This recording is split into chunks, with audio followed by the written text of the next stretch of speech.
Hi again. I'm with Jules James. This is again acquainted with all the different politicians who have brought you in. We would just like to know who is Mr. Jules James. Just tell us a little about yourself, please. Thank you, Lester, and good evening to the viewing audience, of course. My name is Jules Christian James, born on that St. Maarten and raised up on French St. Maarten for all my life. Moved back to that side in the 80s and went to school in the Regina School in Simpson Bay, then the Milton Peters College in those days. It was ATAO. Also did Avon Marvo, also did the university, and worked my way up from a busboy to general manager and also managing director. Obviously grew up in St. James with my parents who had a shop, so there was always that entrepreneurial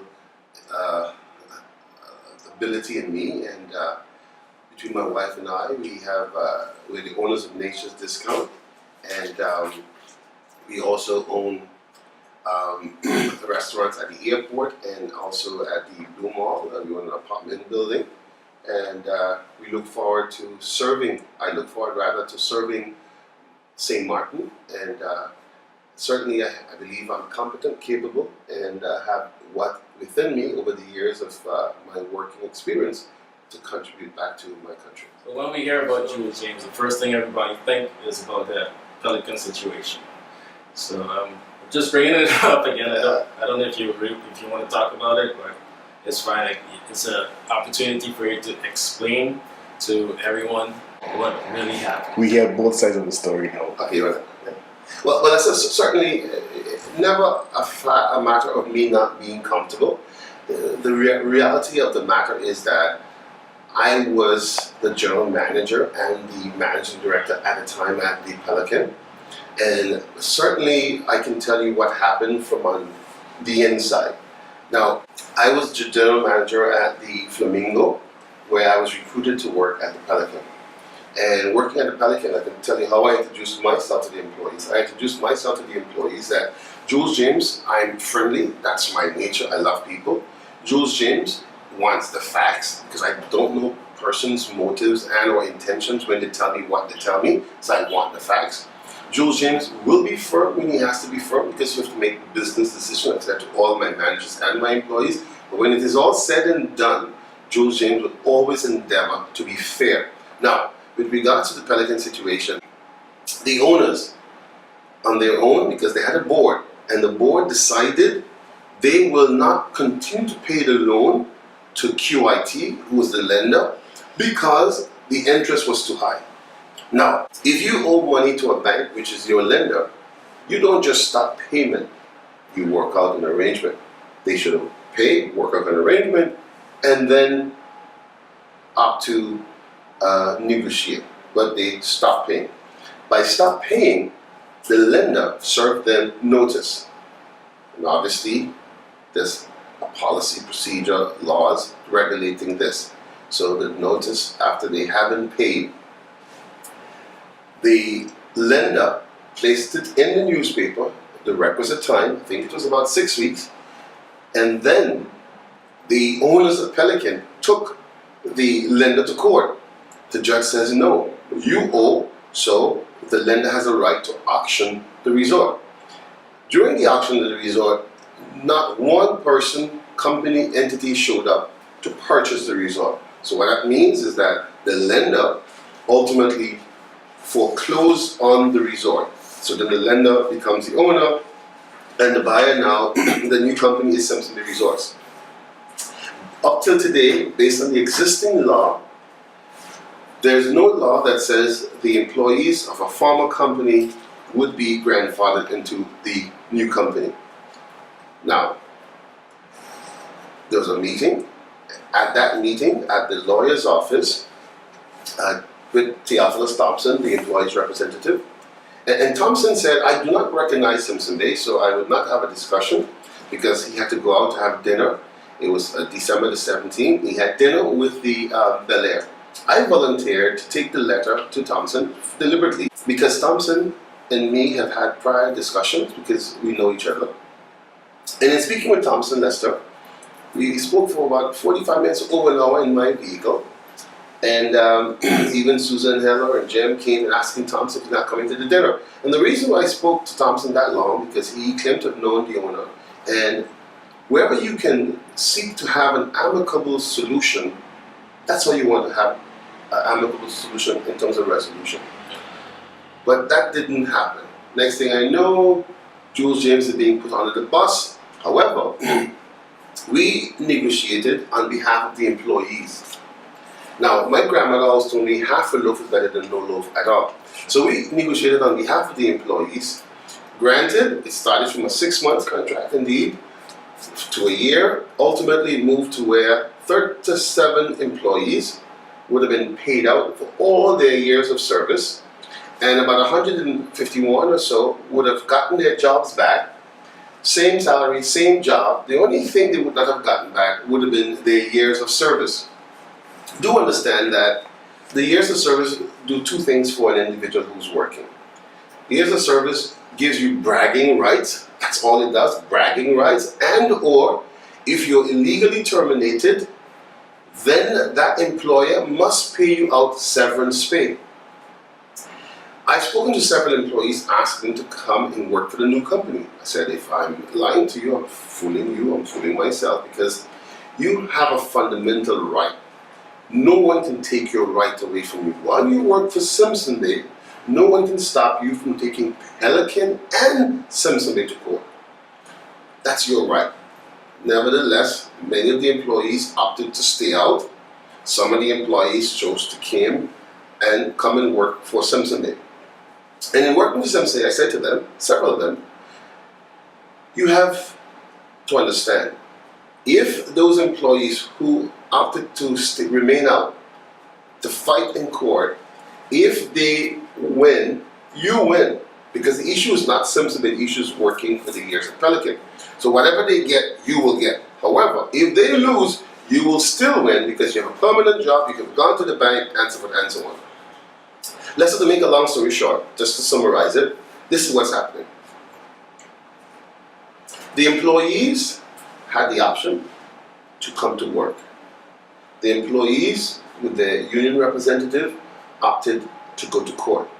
The moment you go to court, you're putting it in the hands of the judge, and no one knows what decision ultimately the judge will choose. In the lower court, the judge says the employees have to go to work. In the appeal court, the 3 independent judges says, based on the law, it's not the case. And we all know the story, emotions that was flying high, but ultimately, the persons, especially from the National Alliance, I can recall the William Marlins, the George Ponteflex, the Louis LaVaisse, the Franz Richardsons, Christopher Emanuels, the B.B. Shaws, all of them psyched up those employees so much that those employees thought that they have a winning case. Even when the government was toppled and the National Alliance got in there, they did nothing for the employees. But here's the crux of the matter. I said to the employees, several of the employees, I will get you your money. And the money I'm talking about was Sessentia. There's a fund. This fund, every employer each year pays 40 guilders per employees to the SZV. They're the holding agency. But the fund itself is called Sessentia. And I had lined up several questions to the Minister of Labour, Collins de Weaver, because I knew where I was going. I said to the employees, I'll get you your money, but not now during this whole political thing, because I don't want them to make any political things out of it, but I'll get you your money. And the minister, of course, who then chose at the 11th hour before politics, before election, to make the exception, and that's how they got paid via the SZV.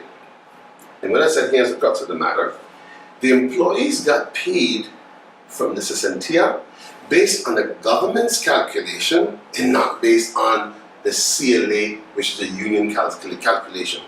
However, when I read the article in the newspaper, it makes reference to the union having negotiated in 97 when the hotel had first closed, getting their years to come over, to bring over. But if they're going to recognize the union in 97 getting their years to come over, why aren't they recognizing the union today to have those employees paid based on the CLA amount, not on the government amount. Again, where are the members of the National Alliance? Where is the union? You hear zilch, nada about this thing. There are other resorts have had problem, continues to have problem. No one makes an issue about it. Why? Because Jules James chose, based on the Constitution, to wear two hats.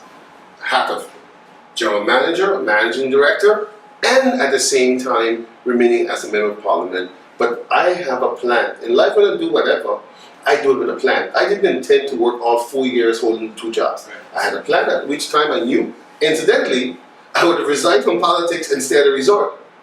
But when they attacked me, I mean, I'm a buffalo. I don't run from the wind, I run to the wind. So I said, yeah, I resigned, and believe you me, when I resigned, it was literally sad news for the company because they asked me on several occasions to stay, please stay, and so on. It was comfortable in the sense that I had a vehicle, I had a home, I had gas, I had light, utilities, phone, name it. While there, I left that because I believe to serve my country is why I entered politics, and I'm here. I'll answer to any question. You were pretty much stuck between a rock and a hard place as a general manager and also a member of parliament.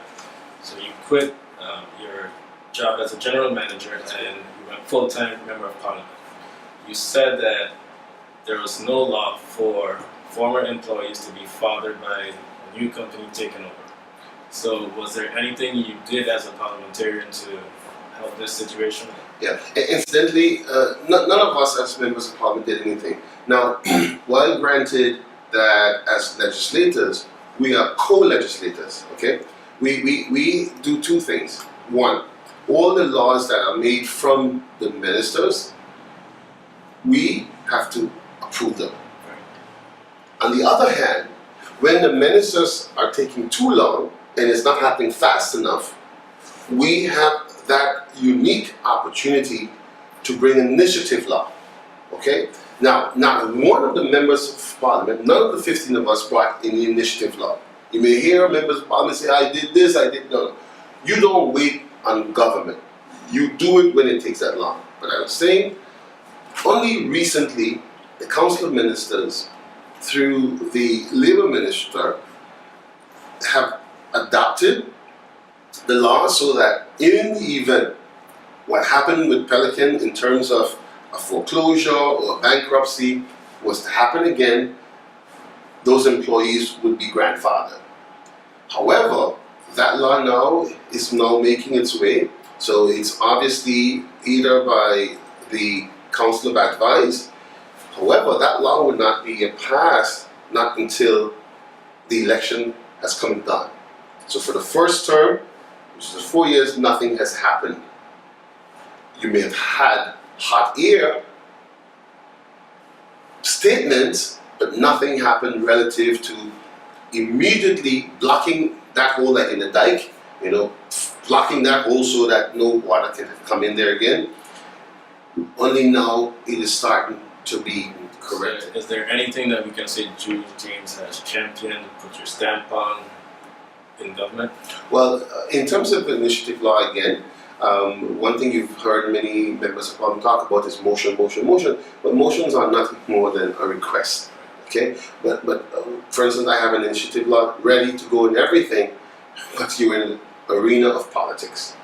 And we didn't bring it forth for one simple reason, why it got ready past the advisory council and everything, was it's a law to increase the room tax for timeshare resorts. So today, the timeshare resorts pay a $50 timeshare users tax per week. And there's some issues there in it when they stay 8 nights or 3 nights, it is still $50 and or $100. So what this law seeks to do, it seeks to modify it so it becomes, rather than a weekly or interval charge, it becomes a daily charge. So the question is $7 or $10. So we were moving towards $10 and working very close with the Timeshare Association, who preferred $8 or $7, and especially know that we didn't have the tourism authority, so that was one issue. And we were also working to help Leroy the Weaver pass what you call the consumer's law, so that at least the consumers would know that they have protection in the timeshare industry, and then you would have passed the increase in terms of the modification to the timeshare users law. So it was a matter of timing. That's the only reason why we didn't seek to pass that law. So certainly I could have chosen to go down in history, force it, whether it would have been passed or not based on the majority. I believe it would have been passed because it's the right thing to do to simplify it for a daily fee rather than a weekly fee.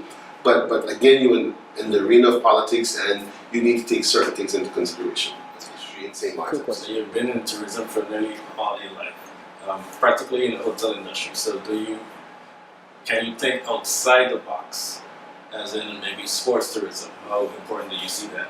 Well, on the campaign trail, one of the things I've been talking about, because indeed you're correct, I've worked extensively in the hotel industry for a little more than 33 years.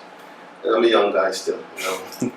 And but I started young, and working my way from a busboy to general manager and managing director.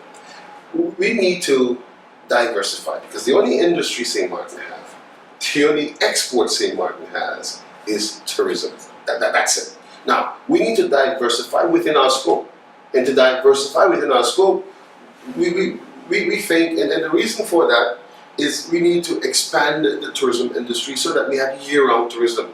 Now, in terms of, and there's some niche markets or segments that we should go after. When I worked in Mother Bay, for instance, I worked in the group division. So Mother Bay and Maho and Weston have large conference facilities. So there's an incentive business you go after, which is called the incentive business, which is group travel. Extremely lucrative. I mean, extremely lucrative. Besides the group travel, we don't only get them to come in the winter months, which are the larger companies, pharmaceutical companies, the GEs, the Ford Motor companies. These are companies, for instance, where the owners, respectively, for instance, have a quota to meet. A quota, as an example, of $500 million for the year. So they meet that quota, then they get a paid vacation for them, usually on one of the islands, something tropical. But there are enough small companies that do travel also, that you want to go after that business where they may not be able to spend as much in the season, the winter months, but during the lower months, which is the off season typically. You talked about medical tourism. Now, medical tourism has more than one aspect. Medical tourism, for instance, is not only where the tourist or the person will come to undergo whatever surgery or medical issue they may be facing with and have a loved one or several loved ones come with them. But one of the resorts, or two of the resorts rather, that I manage, we had doctors. Doctors need to maintain their studies. So what happens is I worked at two resorts, I can tell you, Flamingo and Pelican. So we have the doctors come down, whether they're male or female, they come with their spouses, and they listen to videos. And by listening to the videos and watching the videos, they must sign in. That's how they maintain their credit. So that, again, we go after that. That's a tremendous net positive for us. But definitely, a gentleman, for instance, I spoke recently with, had to go to the Dominican Republic to have a knee surgery. Literally cost him over $30,000 for airline tickets and so on. So persons coming to St. Martin is a net for us. Yeah. So there's also faith-based tourism.